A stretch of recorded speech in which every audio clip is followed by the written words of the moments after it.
Shalom adik-adik, ketemu lagi bersama kakak, Kak Ano. Kali ini kita kembali di ibadah anak di minggu siang ini. Masih di dalam, ya kita sama-sama tahu ya adik-adik, kita masih dalam kondisi pandemi. Mungkin situasinya masih tidak mengenakan gitu buat kita semua. Mungkin adik-adik juga masih belum bisa keluar, masih belum bisa sekolah. Bahkan kita juga masih belum bisa kumpul bersama-sama gitu ya di gereja. Tapi kakak percaya gitu, hari ini, di waktu ini kita masih tetap dalam semangat yang berasal dari Tuhan. Kita akan mengikuti sebuah acara, bukan sebuah acara, kita akan ikut dalam ibadah anak pada siang hari ini gitu ya. Nah sebelum kita mulai, mungkin ada baiknya kita berdoa dulu adik-adik. Adik-adik bisa ikutin kakak, bisa tutup matanya dan kita berdoa bersama-sama. Selamat siang ya Tuhan kami Yesus Kristus dan Allah Kudus, Bapa kami, Tuhan kami, Juru Selamat kami. Kami mengucap syukur pada siang hari ini, pada minggu ini kami bisa berkumpul bersama-sama di dalam ibadah anak. Kami percaya Tuhan di dalam Kau ada semangat, ada sukacita, ada hal-hal yang luar biasa yang akan Kau bagikan. Dan kami percaya Tuhan bahwa suatu hal yang luar biasa akan kami dapatkan pada siang hari ini. Kami berdoa mengucap syukur kehadirat-Mu ya Tuhan, di dalam nama Tuhan Yesus kami berdoa. Haleluya, amin. Oke adik-adik, sebelum kita akan mendengarkan kebenaran firman Tuhan, ada baiknya kita memuji Tuhan dulu ya. Seperti biasa, satu buah lagu. Mari kita nyanyikan bersama-sama. Check it out.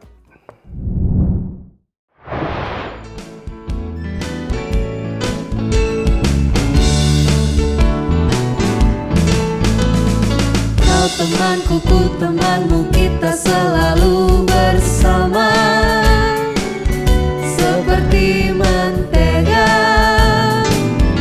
dengan roti.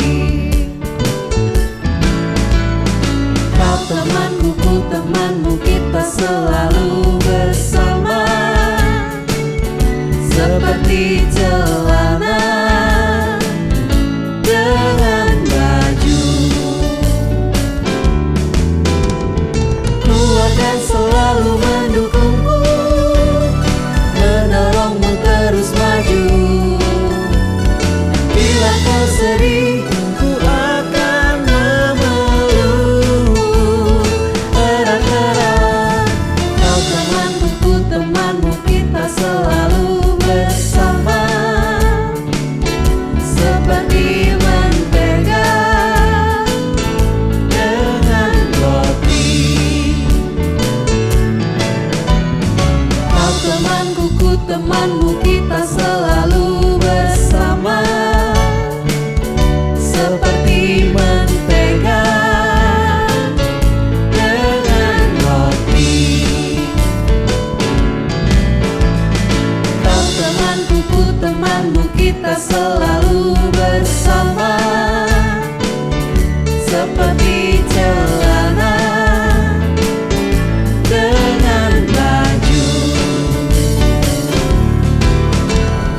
Ku akan selalu mendukungmu, mendorongmu terus maju. Dan bila kau sedih, ku akan memelukmu erat-erat. Kau temanku, ku temanmu, kita selalu bersama. Seperti mentega dengan roti. Seperti celana dengan baju. Seperti diriku dengan kamu.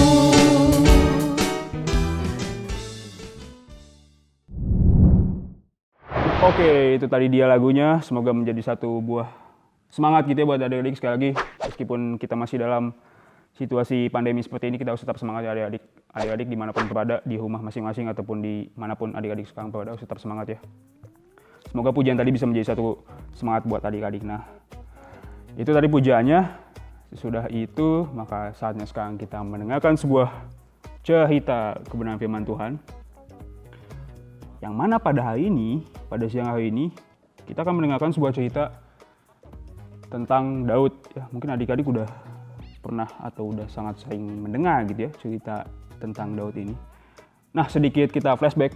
Kalau misalnya adik-adik masih ingat, 2 minggu yang lalu firman Tuhan tuh, waktu itu kita ibadah Zoom bersama dengan Kak Samuel ya kalau nggak salah. Nah di ibadah Zoom waktu itu 2 minggu yang lalu itu, di situ diceritakan tentang Saul yang ditolak menjadi raja atas bangsa siapa? Bangsa Israel ya. Kita semua tahu gitu bahwa Saul adalah raja pertama dari bangsa Israel, raja yang dipilih oleh Allah untuk menjadi raja atas bangsa Israel. Nah tapi kemudian karena beberapa kesalahan yang dibuat Saul, akhirnya Allah memutuskan untuk memecat atau tidak menjadikan Saul lagi menjadi seorang raja. Artinya harus ada penggantinya ya, karena kalau misalnya sebuah bangsa tidak punya raja, maka bangsa itu nanti jadi nggak jelas gitu mau dibawa kemana gitu. Maka Allah pun hendak mencari pengganti Saul gitu ya, karena Saul sudah ditolak menjadi seorang raja, maka Allah berinisiatif untuk mencari pengganti Saul. Nah siapakah pengganti Saul menjadi raja? Nah, mungkin adik-adik udah tahu ya bahwa raja yang kemudian menggantikan Saul untuk kemudian menjadi raja atas bangsa Israel adalah Daud gitu ya. Nah pada hari ini kita akan lihat bagaimana sebenarnya awal mula seorang Daud gitu ya bisa menjadi raja atas bangsa Israel untuk menggantikan Saul. Nah itu firman Tuhan yang akan coba kakak bagikan gitu ya pada hari ini, pada siang hari ini. Nah untuk lebih jelasnya nanti adik-adik bisa baca di 1 Samuel 16 ya. Adik-adik bisa lihat di 1 Samuel 16, di situ diceritakan dengan sangat jelas tentang asal muasal atau awal mula dan semua proses yang terjadi sampai akhirnya seorang Daud gitu bisa menjadi raja atas bangsa Israel untuk kemudian menggantikan Saul gitu ya. Nah, kakak akan coba bagikan atau akan coba ringkaskan gitu ya ceritanya secara cepat. Nah, nanti setelah itu kita akan bisa melihat gitu apa sebenarnya yang bisa kita pelajari gitu ya adik-adik, apa yang bisa kita dapatkan gitu dari firman Tuhan hari ini. Nah, tadi udah kakak jelasin gitu ya di awal bahwa Saul ditolak menjadi raja karena ada beberapa hal atau kesalahan yang dilakukan oleh Saul. Adik-adik bisa buka lagi mungkin catatannya atau mengingat-ingat lagi firman Tuhan dibagikan oleh Kak Samuel 2 minggu yang lalu. Nah kemudian karena itu Allah berinisiatif untuk mencari pengganti Saul untuk menjadi raja atas bangsa Israel. Nah kemudian untuk itu Tuhan atau Allah berfirman kepada nabi yang ada pada masa itu. Siapa adik-adik? Adik-adik pasti tahu ya, nabi yang selalu ditugaskan oleh Allah untuk menyampaikan firman-Nya, termasuk juga untuk mengurapi seorang raja. Kalau misalnya adik-adik ingat yang mengurapi Saul, siapa? Itulah Nabi Samuel. Nah, Nabi Samuel juga lah yang saat ini diperintahkan oleh Tuhan untuk kemudian mengurapi raja yang akan menjadi pengganti atau raja yang akan menggantikan posisi Saul sebagai raja atas bangsa Israel. Nah, kemudian Tuhan berfirman nih kepada Samuel, kepada Nabi Samuel, untuk mengurapi raja yang memang dipilih oleh Allah sendiri. Siapakah dia? Nah, adik-adik udah tahu ya, rajanya siapa, yaitu Daud ya. Nah, Daud itu adalah anak dari, adik-adik tahu ya, siapa ayahnya Daud? Isai gitu ya, dan dia adalah orang Bethlehem. Nah, kemudian pada saat itu, pada waktu itu, Allah memerintahkan Samuel gitu ya untuk pergi kepada Isai, untuk menemui Isai dan kemudian untuk bertemu dengan Daud dan untuk mengurapi Daud menjadi seorang raja, menjadi raja atas bangsa Israel. Maka sesuai dengan perintah Tuhan, pergilah Samuel gitu ya, datang ke tempatnya Isai, ayahnya Daud. Di sana dia sudah mempersiapkan, Samuel sudah mempersiapkan segala sesuatunya untuk mengurapi Daud untuk menjadi raja atas bangsa Israel. Nah, ketika Samuel sampai atau ketika Samuel mendatangi rumahnya Isai, ayahnya Daud itu ya, pertama-tama Samuel mencoba nih mau manggil. Dia pas awal datang gitu ya, dia pas awal datang buat mengurapi Daud gitu, dia sebenarnya nggak tahu gitu sebenarnya siapa sih yang Tuhan pilih untuk menjadi raja atas bangsa Israel. Jadi Samuel di sini dia belum tahu gitu ya, atau belum ngeh bahwa sebenarnya yang dipilih oleh Tuhan itu adalah Daud. Makanya ketika dia datang ke rumahnya Isai, dia memanggil anak-anaknya Isai untuk kemudian dia pengen lihat nih siapa nih sebenarnya yang dipilih oleh Tuhan buat menjadi raja atas bangsa Israel untuk menggantikan Saul gitu ya. Maka ketika dia datang ke rumahnya Isai gitu ya, ayahnya Daud, maka dia meminta Isai untuk memanggil anak-anaknya gitu ya. Karena di dalam bayangan Samuel, seorang raja itu harusnya seorang yang luar biasa gagah gitu ya, perawakannya bagus, pintar, kemudian juga ya intinya secara fisik tuh terlihat seperti seorang raja gitu ya, berwibawa. Raja itu kan kalau adik-adik tahu pasti apa ya, perawakannya atau fisiknya tuh menunjukkan seorang raja gitu ya, nggak letoy, nggak lemas, atau nggak badannya juga bagus gitu ya. Nah, di dalam bayangan Samuel awalnya raja itu harus seperti itu gitu ya, sama seperti Saul sebelumnya juga punya fisik atau perawakan selayaknya seorang raja. Maka dia meminta Isai untuk memanggil anak-anaknya dan kemudian menghadapi atau datang dan menghadapi Samuel gitu ya. Maka dipanggillah anak-anaknya Isai. Kalau misalnya adik-adik baca di 1 Samuel 16, anak pertama yang datang itu adalah namanya Eliab gitu ya. Itu anaknya Isai. Anaknya Isai dia menghadap ke Samuel. Samuel tuh pas awal ngelihat si Eliab ini datang, dia lihat, wah ini perawakannya kayaknya cocok nih buat jadi raja. Tapi kemudian ketika Samuel merasa yakin bahwa inilah raja yang dipilih oleh Tuhan, ternyata Tuhan bilang bukan itu. Kalau misalnya adik-adik baca di ayat 7, 1 Samuel 16 ayat 7, ketika Eliab datang gitu ya, dan kemudian Samuel sudah merasa, wah ini nih raja yang bakal menggantikan Saul. Ternyata gak jadi adik-adik. Karena kemudian Tuhan berfirman kepada Samuel, janganlah pandang parasnya atau perawakan yang tinggi, sebab aku telah menolaknya. Bukan yang dilihat manusia, yang dilihat Allah. Manusia melihat apa yang di depan mata, tetapi Allah melihat hati. Nah itu yang diperingatkan oleh Tuhan gitu ya kepada Samuel pas Eliab datang. Samuel tuh udah yakin gitu ya, ini dari perawakannya nih, dari badannya nih, dari fisiknya nih cocok nih jadi raja nih. Tapi ternyata Tuhan bilang bukan itu Samuel, bukan dia yang jadi raja. Lewat, akhirnya Eliab gagal tuh ya, bukan itu ternyata yang dipilih oleh Tuhan. Terus Samuel minta lagi nih kepada Isai, ayahnya Daud ya, supaya panggil lagi anak kamu yang lain. Mungkin ada nih yang lain, mungkin yang pertama gagal gitu ya, mungkin yang kedua cocok nih buat jadi raja dan diurapi menjadi raja atas bangsa Israel. Terus kemudian Isai memanggil anaknya yang kedua. Kalau tadi yang pertama namanya Eliab gitu ya, nah yang kedua ini namanya Abinadab. Dipanggil lagi nih Abinadab sama Isai ayahnya untuk kemudian menghadap Samuel. Terus dilihat lagi sama Samuel, wah ini kayaknya cocok nih. Yang pertama mungkin gagal, tapi kayaknya yang ini kedua juga cocok nih jadi raja. Ternyata Tuhan bilang, bukan itu Samuel. Lagi-lagi ternyata bukan perawakan lah yang dilihat oleh Tuhan. Sehingga kemudian Tuhan bilang, bukan itu yang akan kamu urapi menjadi raja.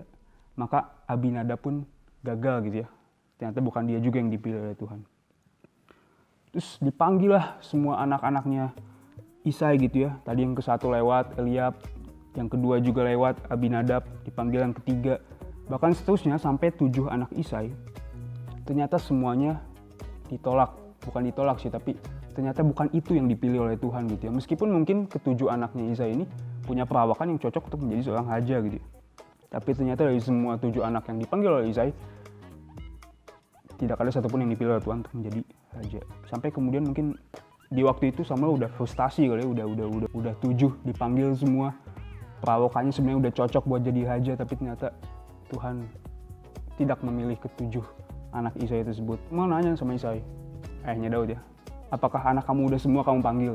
Samuel nanya gitu ke Isai. Atau adakah anak yang lain gitu yang belum kamu panggil? Nah di sini adik-adik, ternyata masih ada 1 anak dari Isai yang belum dia panggil gitu, yang kebetulan tidak lagi sedang ada di rumahnya pada saat itu gitu. Dia adalah anak paling bungsu dari Isai, yang ternyata adalah Daud gitu ya. Maka Isai pun bilang, masih ada 1 lagi anak saya yang paling bungsu, tapi dia yaitu masih bungsu dan mungkin dia juga tidak seperti kakak-kakaknya gitu ya, perawakannya tidak menunjukkan seorang raja. Tapi kemudian Samuel bilang, panggil dia, bawa dia kemari. Dan akhirnya dipanggillah Daud yang pada saat itu sebenarnya sedang menggembalakan kambing domba milik ayahnya gitu ya. Jadi pada saat itu Daud tidak sedang ada di rumah, tapi dia sedang menggembalakan kambing domba milik ayahnya. Dan kemudian akhirnya Isai pun memanggil Daud untuk kemudian menghadap Samuel. Maka disuruhlah orang-orangnya Isai gitu ya buat menjemput si Daud ini, karena dia tadi ya lagi di luar gitu ya, dia lagi menggembalakan kambing domba. Dijemputlah Daud dan dibawalah dia untuk menghadap Samuel. Nah kalau misalnya adik-adik baca di ayat 12 disitu dibilang secara fisik Daud itu tidak menunjukkan fisik atau perawakan seperti layaknya seorang raja, seperti layaknya seorang raja gitu ya. di situ di sini ditulis di ayat 12 tuh, ia kemerah-merahan, ia di sini adalah Daud ya. Ia kemerah-merahan, matanya indah dan parasnya elok. Jadi dia tuh mungkin masih kayak anak-anak gitu ya. Dibilang di sini malah kemerah-merahan gitu ya. Kan biasanya kalau yang identik dengan warna merah gitu yang masih kecil gitu, yang masih anak-anak. Mungkin pada saat itu Daud tuh masih anak-anak gitu. Intinya dia perawakannya tidak menunjukkan seperti seorang raja gitu. Di situ ditulis ia kemerah-merahan, matanya indah dan parasnya elok.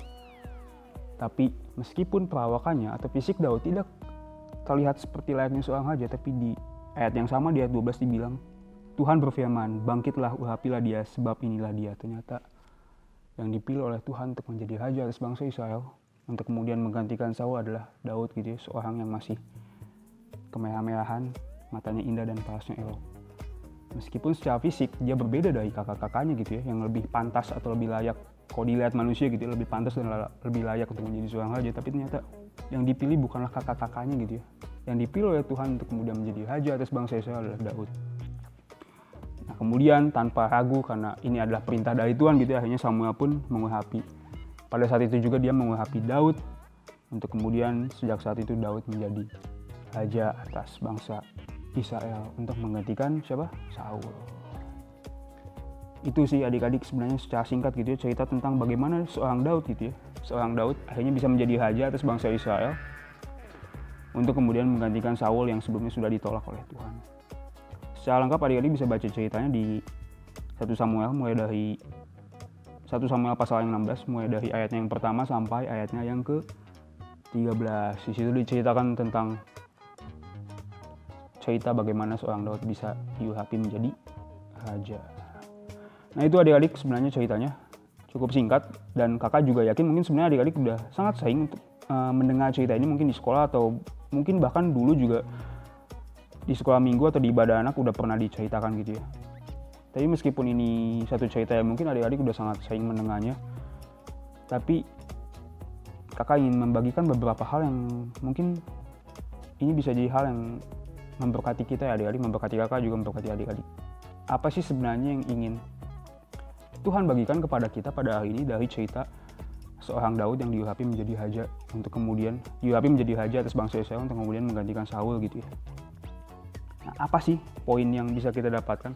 Nah yang pertama yang ingin kakak bagikan, kita bisa lihat gitu ya adik-adik bahwa sebenarnya ketika Tuhan memilih seseorang untuk menjadi alatnya gitu ya, dalam hal ini ketika Tuhan memilih seseorang menjadi raja atas bangsa Israel di dalam cerita ini ya gitu ya, di dalam konteks cerita ini, atau bahkan di dalam hal apapun gitu ya, ketika Tuhan sudah memilih seseorang, dia tidak pernah melihat fisik atau melihat apa yang dilihat oleh manusia gitu.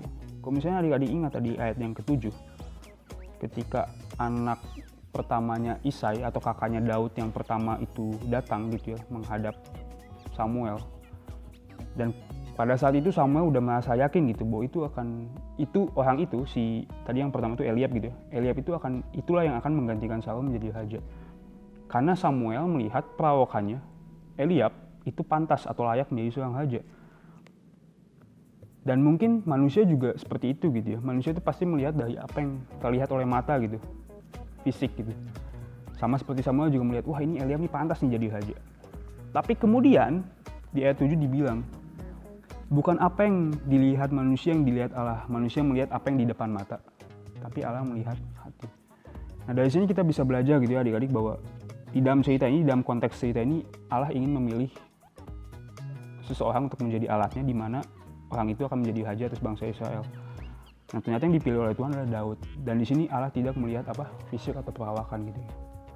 Tapi yang Tuhan lihat adalah, atau yang Allah lihat adalah hati.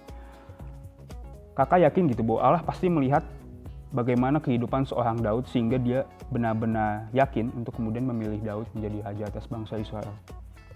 Karena dia melihat hati gitu. Maka dari sini kita bisa belajar adik-adik bahwa sebenarnya Tuhan tuh nggak pernah melihat apa yang melekat pada diri kita gitu ya, entah itu fisik kita, entah itu apa yang kita punya gitu ya, entah itu kepintaran kita, entah itu kecakapan kita, atau segala sesuatu yang mungkin baik dilihat manusia. Tuhan gak pernah lihat itu, tapi Tuhan melihat lebih dalam lagi, yaitu melihat hati kita gitu ya. Maka kalau misalnya adik-adik percaya gitu ya bahwa Allah itu melihat hati, Allah itu tidak melihat sesuatu hal yang kelihatan dari luarnya saja gitu ya, maka kita harus percaya gitu bahwa di dalam hidup ini kita bisa melakukan banyak hal yang luar biasa gitu ya. Sama seperti Daud, mungkin nggak pernah ada orang yang memprediksi atau menduga bahwa Daud tuh akan menjadi seorang raja gitu ya. Dia masih sangat muda, dia masih sangat, bahkan dibilang kemerah-merahan gitu ya, mungkin karena dia masih sangat kecil gitu, masih sangat muda. Dan dia tidak punya perawakan layaknya seorang raja, tapi kemudian dia ternyata yang dipilih oleh Tuhan untuk menjadi raja. Artinya, siapapun kita, apapun latar belakang kita, gitu, apapun yang kita punya saat ini, atau mungkin seberapa banyak pun kesalahan yang pernah kita buat, Allah tuh nggak pernah lihat itu, gitu. Tapi Allah melihat kedalaman hati kita, gitu. Allah melihat apa yang paling dalam gitu, yaitu hati kita. Maka sebenarnya yang bisa kita pelajari dari cerita ini, dari kisah Daud ini adalah bahwa kita nggak perlu takut gitu. Ketika kita misalnya punya satu keinginan atau kita punya mimpi gitu ya, atau kita punya hal-hal yang ingin kita lakukan, kita tidak perlu rendah diri gitu. Adik-adik nggak perlu rendah diri, sama seperti kakak juga nggak perlu rendah diri, bahwa kita tuh bisa karena Tuhan melihat apa hati kita. Nah, kalau Tuhan melihat hati kita, kita harus ingat gitu ya, status kita saat ini adik-adik. Kita harus ingat bahwa status kita saat ini adalah kita adalah anak-anak Allah gitu ya. Kita ada anak-anak yang sudah diselamatkan. Kita adalah anak-anak yang sudah ditebus. Dosa kita sudah diampuni dan kehidupan lama kita sudah tidak dianggap oleh Tuhan. Sehingga ketika Tuhan melihat itu, maka Tuhan tidak akan lagi melihat semua kesalahan-kesalahan yang pernah adik-adik buat. Tuhan tidak akan pernah lagi melihat semua dosa ataupun hal-hal jelek yang pernah adik-adik buat. Ketika Allah melihat hati kita, maka Allah melihat hati yang sudah ditebus, dikuduskan, disucikan oleh Tuhan Yesus yang sudah menyelamatkan kita, yang sudah menjadi Tuhan dan Juru Selamat atas hidup kita. Tuhan Yesus yang tinggal di dalam hidup kita, Tuhan Yesus yang tinggal di dalam hati kita, Tuhan Yesus yang tinggal dan hidup di dalam hati adik-adik melalui rohnya. Itulah yang Allah lihat gitu. Sehingga kalau misalnya Allah melihat hati, maka Allah akan melihat hati yang sudah disucikan, dikuduskan. Maka kita sebenarnya nggak perlu lagi merasa ragu, takut, rendah diri gitu ya. Kita tidak perlu lagi merasa seperti layaknya orang yang nggak punya apa-apa, atau orang yang aduh kak, saya mah gimana ya, saya masih banyak melakukan kesalahan. Nggak, adik-adik. Tuhan nggak pernah melihat itu. Tuhan tidak pernah melihat kesalahan masa lalu adik-adik, seberapa buruknya itu, seberapa kelamnya itu. Tuhan nggak pernah lihat itu. Sama seperti Tuhan ketika memilih Daud, dia tidak melihat perawakan atau fisik Daud, apakah dia pantas atau layak menjadi seorang raja, tapi dia melihat hatinya. Maka Tuhan pun juga melihat hati adik-adik. Maka apa yang ingin kakak bagikan hari ini atau siang hari ini, apapun yang adik-adik inginkan, tetap terus bawa di dalam doa gitu ya. Apapun yang jadi mimpi adik-adik, apapun yang menjadi keinginan adik-adik saat ini, apapun yang menjadi cita-cita kalian harus punya keyakinan bahwa Tuhan pasti bisa menjawab itu. Tuhan pasti sanggup untuk mewujudkan itu, dan kita tidak perlu lagi melihat kesalahan kita di masa lalu gitu ya, atau hal-hal jelek yang pernah kita lakukan, atau mungkin kondisi kita saat ini gitu ya. Kalau misalnya saat ini kita tidak mampu gitu, kalau adik-adik merasa lemah atau merasa kurang gitu, misalnya kayak di sekolah misalnya merasa kurang di dalam pelajaran, atau adik-adik merasa lemah di dalam satu atau beberapa hal, bawalah ke dalam doa. Kalau misalnya adik-adik punya keinginan, bawalah dalam doa. Tuhan, saya punya kelemahan di sini, tapi saya ingin menjadi seperti ini. Bawalah ke dalam doa dan percaya bahwa Tuhan bisa menjawab dan mewujudkan apa yang menjadi keinginan adik-adik. Itu ya adik-adik, poin pertama yang ingin kakak bagikan. Dan yang kedua, atau yang jadi poin terakhir juga buat kita yang bisa kita pelajari hari ini dari kisah Daud. Kalau misalnya tadi di ayat 7 dibilang bahwa Allah tuh nggak melihat apa yang dilihat oleh manusia gitu ya, yaitu apa yang dilihat oleh mata, tapi Allah melihat hati. Sebenarnya kita juga bisa belajar adik-adik dari poin ini gitu ya, bahwa sebenarnya kita pun harus bisa berlaku atau bersikap sama seperti apa yang Tuhan lakukan. Kalau misalnya Tuhan nggak pernah melihat manusia dari apa yang kelihatan secara fisik gitu ya, tapi Tuhan selalu melihat manusia dari apa yang ada di dalam hatinya, maka yang ingin kakak bagikan adalah kita pun sebagai manusia, adik-adik, kakak, kita pun harus bisa melihat sesama kita, teman-teman kita, siapapun orang-orang di sekeliling kita, juga bukan dari apa yang kelihatan dari luar atau fisiknya semata, tapi kita harus melihat ke dalam hati. Nah, kalau kita melihat ke dalam hati seseorang, maka kita harus meneladani apa yang sudah Yesus lakukan. Adik-adik harus ingat gitu ya, bahwa Yesus tuh mengasihi semua orang tanpa terkecuali gitu ya. Dia nggak pernah memandang rendah orang, seberapa besar pun dosa seseorang atau seberapa besar pun kesalahan seseorang. Tuhan Yesus tuh nggak pernah memandang rendah itu. Kalau misalnya adik-adik ingat kisah tentang salah seorang perempuan gitu ya, perempuan Kalau misalnya adik-adik tahu istilahnya perempuan Sunda gitu ya, perempuan yang menurut orang-orang itu perempuan yang nggak benar. Tapi kalau misalnya adik-adik ingat di cerita itu, di cerita perjanjian baru gitu ya, Allah tuh nggak memandang itu gitu ya. Meskipun orang-orang mungkin memandang rendah si perempuan itu, tapi Tuhan nggak memandang rendah. Karena memang Tuhan mengasihi dan memandang semua orang tuh sama gitu ya.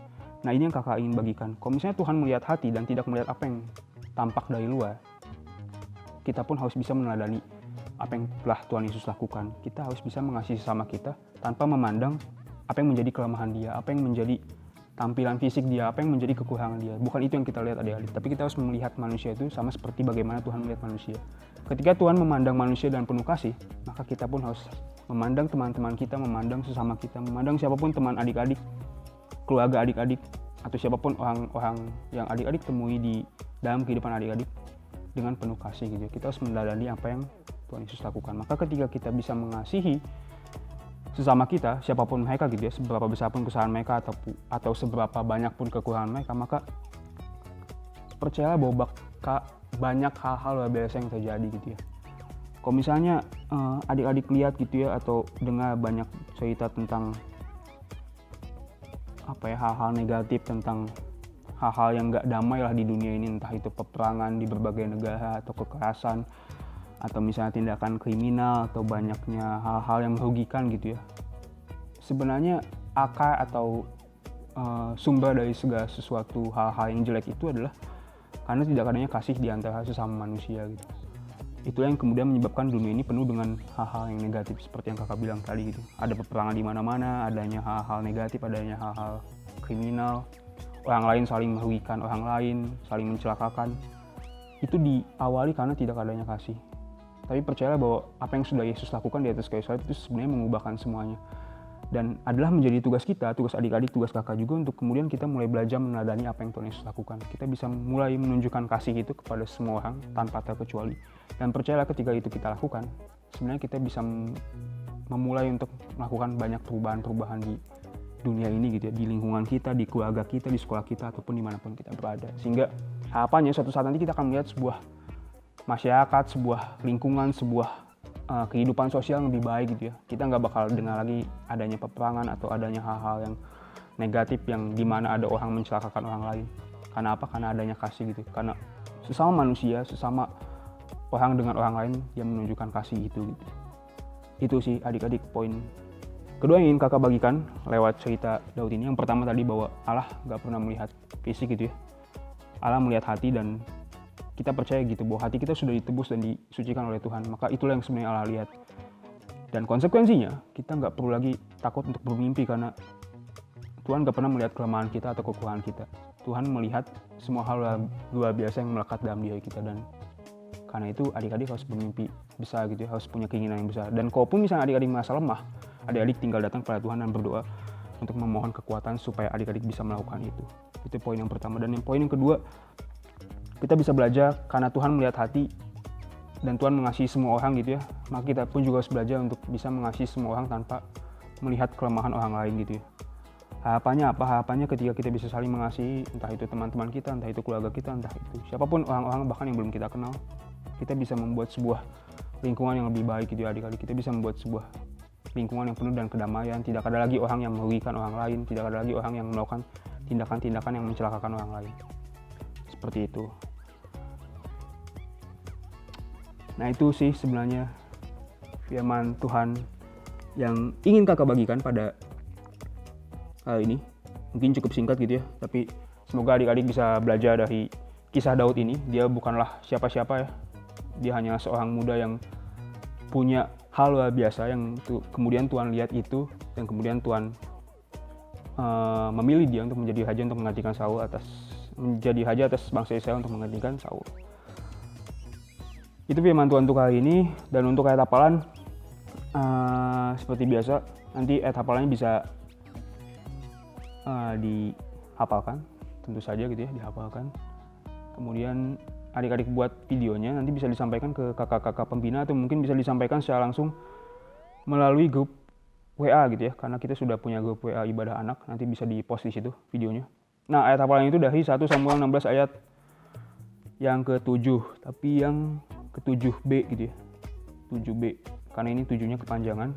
Jadi Ayat hafalannya itu 1 Samuel 16 ayat 7b. Mulai dari kata bukan. Bukan yang dilihat manusia, yang dilihat Allah. Manusia melihat apa yang di depan mata, tetapi Tuhan melihat hati. Jadi dari kata bukan sampai ke kata hati. Itu ya firman Tuhan. Kok firman Tuhan sih? Itu ayat hafalan.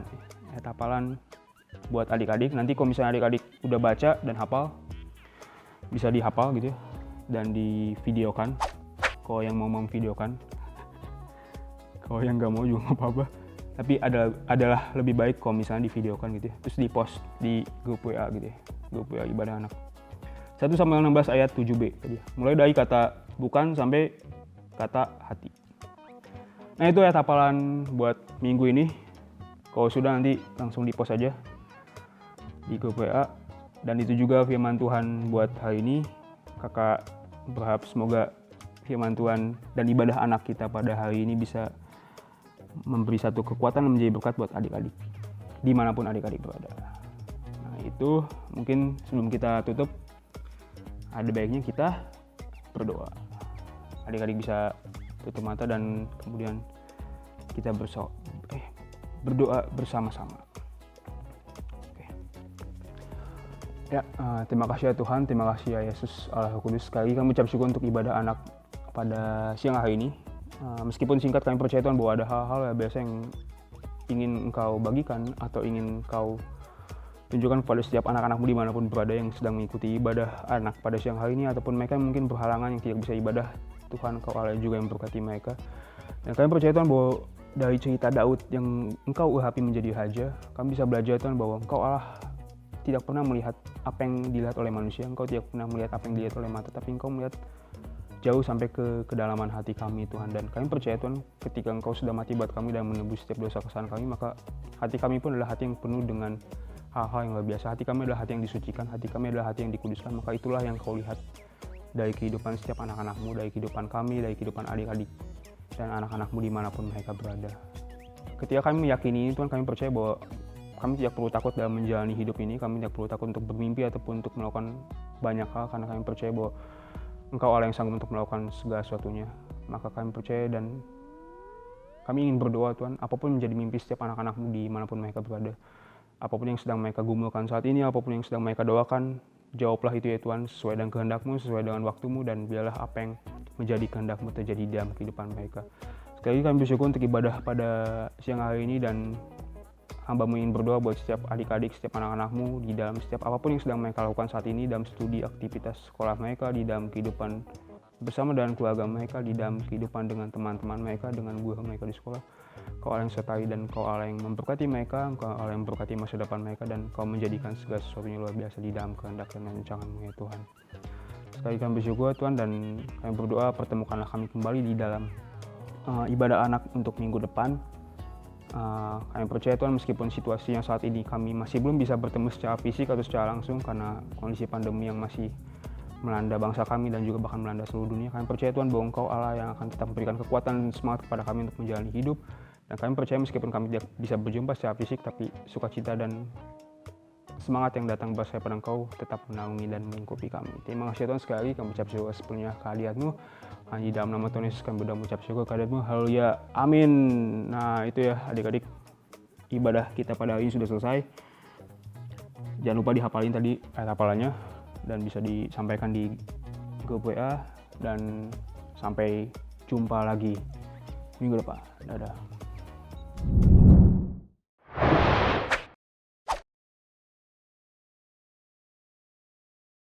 1 Samuel 14 ayat 6c, sebab bagi Tuhan tidak sungkar untuk menolong, baik dengan banyak orang maupun sedikit orang.